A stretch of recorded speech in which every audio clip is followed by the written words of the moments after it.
Mūsų kūnai yra labai jautrūs saulei, nes yra nusėti kartais didesnių, kartais mažesnių apgamų. Ilgiau pabuvus saulėje, šie apgamai gali supiktybėti. Netrukus išsiaiškinsime, koks apgamų skaičius yra normalus, kaip turi atrodyti sveikas apgamas ir kiek laiko galima praleisti saulėje. Visi turime apgamų. Vieni kelis, kiti kelis šimtus. Apgamai gali būti įgimti ar įgyti. Nauji apgamai formuojasi iki 40 metų, o su amžiumi gali ir visai išnykti. Rizikos grupė priklauso asmenys, kurie turi daugiau nei 50 apgamų. Po kiekvienos vasaros reikia save apžiūrėti ir stebėti, ar nepadaugėjo apgamų. Kartą metuose verta apsilankyti pas gydytoją dermatologą, kad jis atidžiai apžiūrėtų kiekvieną jūsų apgamą.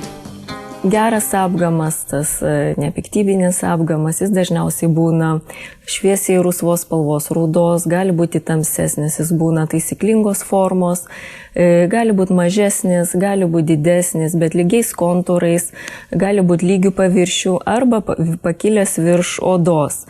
Į ką reiktų atkreipti? Aišku, visada turi įtakos irgi apgamo dydis. Ir kaip jau minėjau, jeigu pastebime, kad apgamai pradeda keistis, pasikeičia jų spalva, sakykime, jinai tampa per trumpą laiką ryškiai tamsesnė arba jų kelios spalvos atsiranda tamsesnė ir kontūras nelygus tampa, jeigu paviršius nelygus, apgamas pradeda kraujuoti arba paviršius aplinkui parausta, tokiu atveju nedelsiant reikėtų kreiptis pas specialistus. Apgamai gali supiktybėti, jeigu ilgai kaitinamasi saulėje. Medikai išskiria tam tikrus žmonių tipus, kuriems patariama kuo rečiau būti saulėje. Tie žmonės, kurie turi pirmo, antro tipo odą, tai yra šviesus, baltos spalvos odos, tai yra mėlynakiai, šviesiaplaukiai, raudonplaukiai, šlakuoti žmonės, tokie žmonės turėtų būti itin atsargus, nes jie kaip taisyklė praktiškai niekad neparuduoja oda, neįdega, jie visada dega raudonai, visada nudega oda. Tai be abejo tai yra labai pavojinga, nes ankstyvam amžiui, vaikų amžiui, kuo dažnesnė odos nudegimai, sakykime, iki raudonumo ryškaus, iki pūslių, tuo yra pavojingesnė ateičiai, nes tai yra vėlgi gali sukelti ateityje būti melanomos priežastimi.